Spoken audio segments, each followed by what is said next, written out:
Hello friends, welcome to my YouTube channel.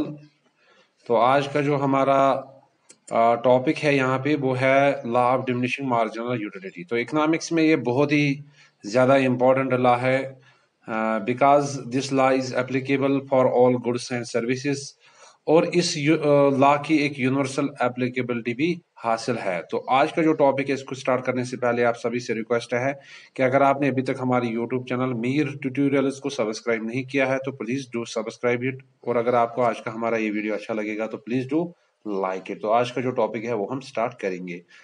तो दोस्तों, जब हम बात करते हैं law of diminishing marginal utility, तो एक नाम इसमें एक इम्पोर्टेंट लॉ है और इसका जो कंसेप्ट था वो पहले दिया था एक जर्मन इकोनॉमिस्ट ने जिसका नाम था गॉसन। ओके, और इसको popularly Gossen's first law of consumption भी कहा जाता है। ये एग्जामिनेशन पॉइंट ऑफ व्यू से बहुत ही इंपॉर्टेंट पॉइंट है, यानी वहां पे अक्सर बेशतर ये क्वेश्चन मतलब पूछा जाता है कि जो law of diminishing marginal utility है इसको पॉपुलरली किस नाम से पुकारा जाता है। तो इसका जो करेक्ट आंसर है वो ये है कि इसको popularly Gossen's first law of consumption के नाम से भी पुकारा जाता है। तो जो law of diminishing marginal utility है, it states that as a stock of goods for consumption increases the utility derived from it decreases. That is the law of diminishing marginal utility states that for any good or service the marginal utility of that good or service decreases as the quantity of the good increases ceteris paribus। तो जो law of diminishing marginal utility है मेरे दोस्तों, basically ये जो law है इस law के मुताबिक जब हम जो स्टॉक ऑफ गुड्स होते हैं, जो स्टॉक ऑफ गुड्स होता है फॉर कंजप्शन, जब हम उसको बढ़ा देंगे, जब हम उसको इंक्रीज करेंगे तो हमारी जो मार्जिनल यूटिलिटी उन गुड्स से हासिल होगी तो वो क्या होगी, वो डिक्रीज होगी जितना ज्यादा हम क्वांटिटी को इंक्रीज करेंगे। ओके, यहाँ पे एक टर्म जो आती है सिटिरस पेरिबस, तो इसका मतलब यहाँ पे ये हुआ कि जो अदर थिंग्स हैं वो यहाँ पे कांस्टेंट रहेंगे। जैसे जो मार्जिनल यूटिलिटी ऑफ रुपी है वो कांस्टेंट रहेगी यहाँ पे, और इसके बाद जो इनकम ऑफ द कंज्यूमर है वो यहाँ पे फिक्स रहेगा, और जो प्राइस ऑफ द गुड्स हैं वो भी यहाँ पे फिक्स ही रहेगा। तभी जाके हम इस लॉ को स्टडी कर सकते हैं। अब मैं यहाँ पे आपको एक एग्जांपल के जरिए भी ये लॉ समझाने की कोशिश करूंगा। तो आपने दोस्तों देखा होगा कि जब आपको कभी कभार आपको बहुत ही ज्यादा मतलब आप हैंग्री होते हो, तो इसके बाद आप क्या करते हो, ये आप आइसक्रीम खाते हो। तो जब आप पहला आइसक्रीम लेते हो तो आपको बहुत ही ज्यादा सेटिस्फेक्शन मिलती है उस पहले वाले आइसक्रीम से। इसके बाद आप दूसरा भी लेते हो, लेकिन जो दूसरे से आपको सेटिस्फेक्शन हासिल होती है वो बहुत ही ज्यादा कम होती है। इसी तरह आप तीसरा भी यूनिट लेते हो, लेकिन जो सेटिस्फेक्शन आपको यूनिट थर्ड से मिलती है वो जस्ट इक्विवेलेंट होती है जीरो की, यानी वो जीरो के बराबर होती है। और इसके बाद अगर आप मतलब मजीद जो आइसक्रीम के यूनिट्स हैं उनको कंज्यूम करोगे तो आपकी जो सेटिस्फेक्शन है it may turn into disutility. Okay, यानी आपको आपकी जो मार्जिनल यूटिलिटी है वो यहाँ पे जीरो भी बन सकती है when you go for increasing more and more units of ice cream. Okay, clear. तो why this occurs mainly because of the law of diminishing marginal utility. अब मैं आपको यहाँ पे एक सेकेंड एग्जांपल भी बोलूंगा। यानी जब आपका जो फादर है जब वो काम खत्म करने के बाद घर पहुंचता है तो वो आपको कहता है कि मुझे जूस का एक गिलास दे दो। तो जब आप उसको जूस का गिलास देते हो तो पहले गिलास से उसको बहुत ही ज्यादा सेटिस्फेक्शन हासिल होती है। इसके बाद वो आपको बोलता है कि मुझे दूसरा गिलास दे दो, और दूसरे गिलास से उसकी जो सेटिस्फेक्शन होती है वो कम होती है as compare to the first गिलास। ओके, तो इसी तरह से जब वो इसके बाद जब वो मजीद जो जूस का गिलास एक और मतलब जूस का गिलास लेगा तो उसकी जो सेटिस्फेक्शन होती है वो जीरो के बराबर होती है, या इसके बाद वो नेगेटिव भी हो सकती है। ओके, तो such a decrease in satisfaction with consumption of successive units occurs mainly due to the law of diminishing marginal utility। ये ऐसा क्यों होता है, is mainly because of the operations of law of diminishing marginal utility। Okay, तो इसका जो concept है वो एक जर्मन इकोनॉमिस्ट एच गॉसन ने दिया था, और इसको गॉसन्स फर्स्ट लॉ ऑफ कंजप्शन भी कहा जाता है, जैसे कि आपको मैंने पहले ही ये बताया है। अब हम इस लॉ की कुछ इंपॉर्टेंट एजप्शंस पे देखेंगे जिन एजप्शंस पे ये लॉ बेस्ड है। ओके। तो यहाँ तक आपको, आई होप कि आपको यहाँ तक क्लियर हुआ होगा। अब हम इसकी कुछ इंपॉर्टेंट एजम्पशंस देखेंगे। जो फर्स्ट इंपॉर्टेंट एजम्पशन है वो है कॉर्डिनल मेजरमेंट ऑफ यूटिलिटी। ये जो लॉ है basically it is based upon the cardinal measurement of utility. Okay, तो मेजरमेंट ऑफ यूटिलिटी कितने टाइप का होता है?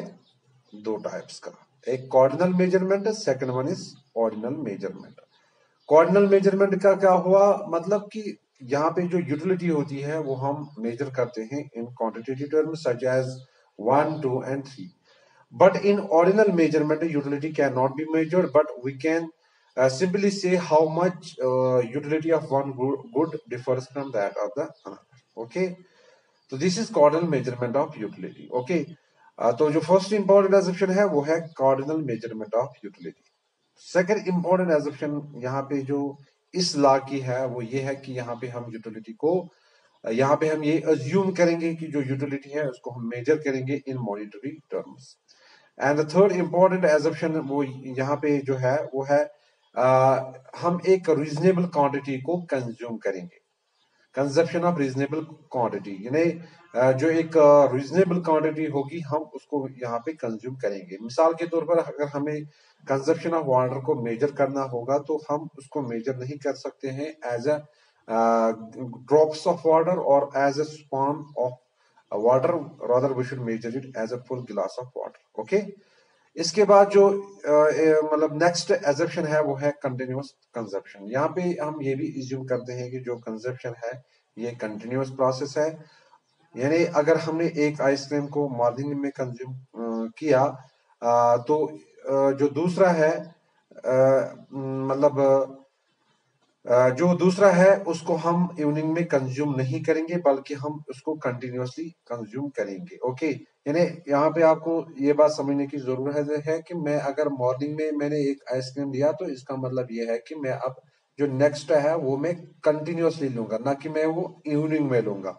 ओके, तो अगर ऐसा होता है तो ये लॉ जो है that this law gets effected. Okay, इसके बाद नेक्स्ट जो इंपॉर्टेंट एजम्पशन है वो है नो चेंज इन क्वालिटी। जो हमारी कमोडिटी की जो क्वालिटी होगी वो चेंज नहीं होगी। जैसे फॉर एग्जांपल अगर हमने आइसक्रीम के 2 यूनिट्स कंज्यूम करने हैं तो जो क्वालिटी पहले वाले में होगी वही क्वालिटी हमारे दूसरे वाले यूनिट में भी होनी चाहिए, तभी जाके हम बोल सकते हैं कि जो क्वालिटी है क्वालिटी यूनिफॉर्म है।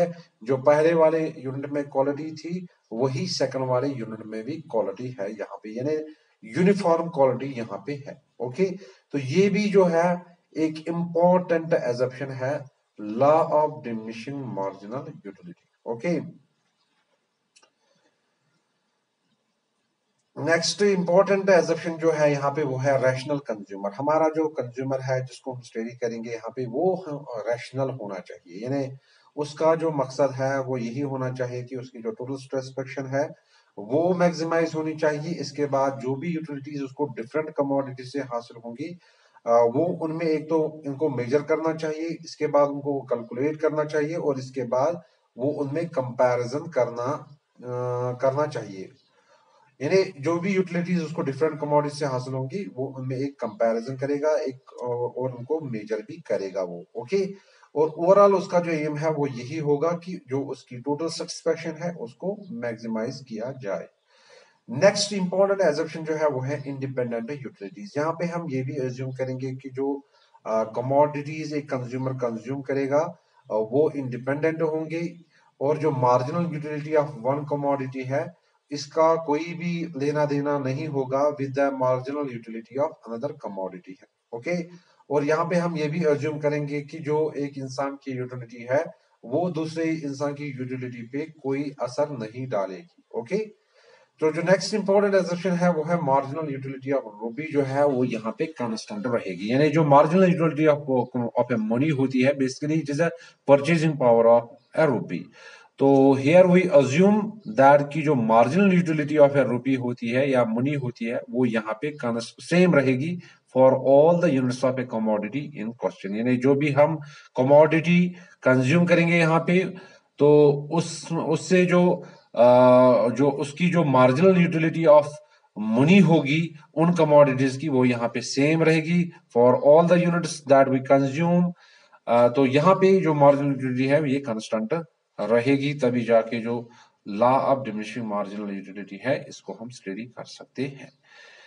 नेक्स्ट इंपॉर्टेंट एजम्पशन जो है वो है फिक्स्ड इनकम एंड प्राइस। यहाँ पे हमारा जो कंज्यूमर है उसका जो इनकम है वो फिक्स रहेगा और जो कमोडिटीज के प्राइसेस हैं वो भी यहाँ पे फिक्स रहेंगे, तभी जाके हम इस लॉ को स्टडी कर सकते हैं। ओके, और यहाँ पे एक इम्पॉर्टेंट चीज जो आपको याद रखनी चाहिए वो यही है कि जो यूटिलिटी अप्रोच कंज्यूमर्स इक्विलिब्रियम होता है basically it is based upon all these assumption. जो हमने यहाँ पे एजम्पशंस पढ़े हैं जैसे cardinal measurement of utility, standard unit of measurement, continuous consumption, marginal utility of money remain constant. तो ये जो यूटिलिटी अप्रोच कंज्यूमर्स इक्विलिब्रियम होता है वो इन्हीं एजम्पशंस पे बेस्ड होता है। ओके, अब हम इस लॉ को एक टेबल और उसके बाद एक डायग्राम के जरिए भी समझने की कोशिश करेंगे ताकि you should not remain any doubt with respect to this law. Okay, तो जैसे मेरे दोस्तों ये टेबल में क्लियरली मेंशन किया गया है that as the units of a commodity, say ice cream, increases, the marginal utility increases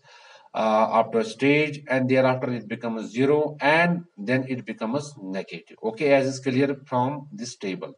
तो यहाँ पे आपको एक और इम्पॉर्टेंट चीज याद रखनी है कि इस लॉ के मुताबिक जो टोटल यूटिलिटी होती है वो इंक्रीज होती है बट स्लोली। ओके, तो अब इस टेबल को मद्देनजर रखते हुए हम एक डायग्राम भी डालने की कोशिश करेंगे। इस टेबल से आपको दो तीन इंपॉर्टेंट मतलब जो पॉइंट्स है वो मिलेंगे आपको, जैसे कि जो टोटल यूटिलिटी है ये मैक्सिमम तब होगी जब आपकी जो मार्जिनल यूटिलिटी है वो जीरो होगी। इसी तरह से जब आपकी टोटल यूटिलिटी मतलब इंक्रीज होगी स्लोली तो आपकी जो मार्जिनल यूटिलिटी है वो तो फॉल करेगी लेकिन पॉजिटिवली करेगी वो फॉल। ओके, इसी तरह से जब टोटल यूटिलिटी आपकी स्टार्ट फॉल करेगी तो आपकी जो मार्जिनल यूटिलिटी है वो नेगेटिव बन जाएगी, जिसको हम डिसयूटिलिटी भी कहते हैं। ओके, अब हम इसी टेबल को मद्देनजर रखते हुए एक डायग्राम भी डालेंगे जिससे आपको ये जो कंसेप्ट है ये क्लियर हो जाएगा ताकि आपको कोई भी डाउट नहीं रहेगा with respect to this law.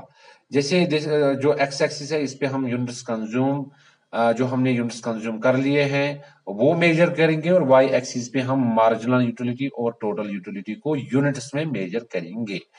जैसे कि इस फिगर से ये क्लियरली मेंशन है कि जो टोटल यूटिलिटी है आपकी वो मैक्सिमम एंड कांस्टेंट है एट पॉइंट ए, और corresponding to this point A जो मार्जिनल यूटिलिटी है एट पॉइंट बी वो जीरो है। यानी आपकी जो टोटल यूटिलिटी है जब वो मैक्सिमम एंड कांस्टेंट होगी तो आपकी जो मार्जिनल यूटिलिटी है वो जीरो होगी, जिसको हम पॉइंट ऑफ सैचुरेशन भी बोलते हैं।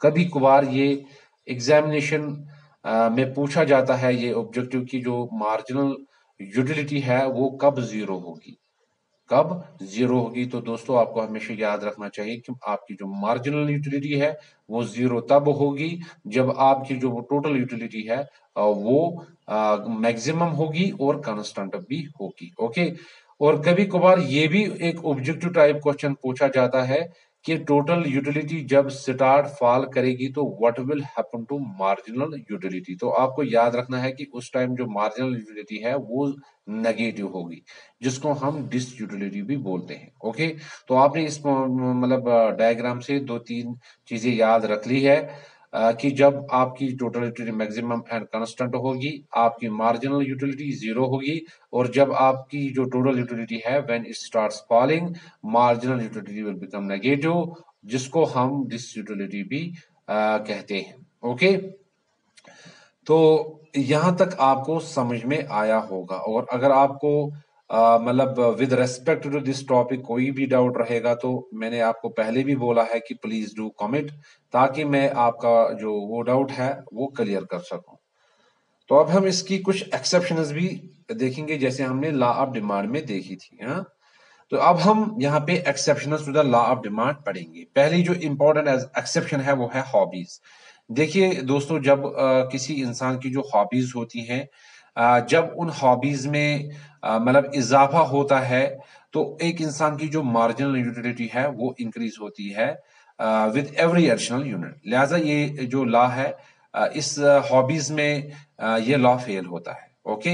इसी तरह ड्रंकार्ड्स, आपको पता है ये मतलब आपने अक्सर और बेशतर ये सोसाइटी में देखा होगा, जो लोग ज्यादा पीने वाले होते हैं, जो मतलब अल्कोहल विस्की का वगैरह का ज्यादा इस्तेमाल करते हैं, जब वो ज्यादा पीते हैं तो उनको ज्यादा सेटिस्फेक्शन हासिल होती है। ओके, तो इस सिचुएशन में भी law of diminishing marginal utility जो है वो फुली ऑपरेट नहीं करता है। इसी तरह से जो माइजर्स होते हैं, जब माइजर के पास ज्यादा से ज्यादा मुनी आ जाती है तो उसकी जो मार्जिनल यूटिलिटी है वो बढ़ जाती है, यानी उसकी जो सेटिस्फेक्शन होती है वो इंक्रीज होती है।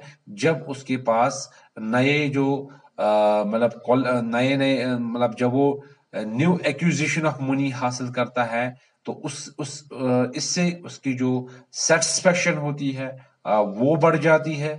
यानी हम मतलब ब्रीफली ये कह सकते हैं कि माइजर के पास जब ज्यादा से ज्यादा मुनी आ जाती है तो उसकी जो मार्जिनल यूटिलिटी है वो बढ़ जाती है।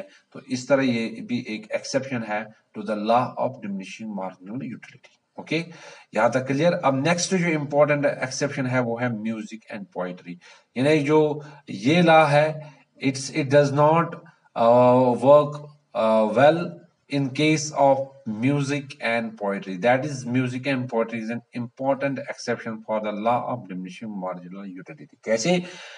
बिकॉज जो लोग म्यूजिक के लवर्स होते हैं, जब वो कोई म्यूजिक सुनते हैं, बार बार उसको रिपीटेडली वो उसको सुनते हैं, तो उनको ज्यादा से ज्यादा सेटिस्फेक्शन मिलती है। इसी तरह जो लोग पोइट्री के दीवाने होते हैं, जब वो किसी पोइम को रिपीटेडली मतलब पढ़ते हैं तो उनको बहुत ही ज्यादा सेटिस्फेक्शन हासिल होती है। और finally this also become one of the important exceptions for the law of diminishing marginal utility. Next important exception is reading. तो जिन लोगों का ये एम होता है कि उनके पास ज्यादा से ज्यादा नॉलेज हो, तो वो लोग उस टाइम ज्यादा से ज्यादा सेटिस्फाइड होते हैं जब वो नई किताबें लाते हैं और उन नई किताबों से वो ज्यादा से ज्यादा नॉलेज हासिल करते हैं। आपने देखा होगा कि जब कोई बंदा मतलब वो लवर होता है गेनिंग ऑफ नॉलेज का, तो जब वो नई नई किताबें लाता है ना, तो वो उनको पढ़ने लगता है, तो उसके बाद उसकी जो सेटिस्फेक्शन होती है वो बढ़ जाती है, नॉलेज बढ़ जाती है। तो ओवरऑल ये भी एक इम्पॉर्टेंट एक्सेप्शन है for the law of diminishing marginal utility. तो आई होप आपको आज का हमारा ये जो टॉपिक है ये आपको पसंद आया होगा। और आपसे रिक्वेस्ट है कि अगर आपको ये सचमुच पसंद आया होगा तो प्लीज डू लाइक इट। और अगर आपने अभी तक हमारे यूट्यूब चैनल मीर ट्यूटोरियल्स को सब्सक्राइब नहीं किया है तो प्लीज डू सब्सक्राइब इट, क्योंकि जो मीर ट्यूटोरियल्स है यहाँ पे हम आपके लिए सिंपलीफाइड लेक्चर्स लाते हैं। जो टफ लेक्चर्स होते हैं हमको सिंपल तरीके से आप तक पहुंचाने की कोशिश करते हैं। थैंक्स।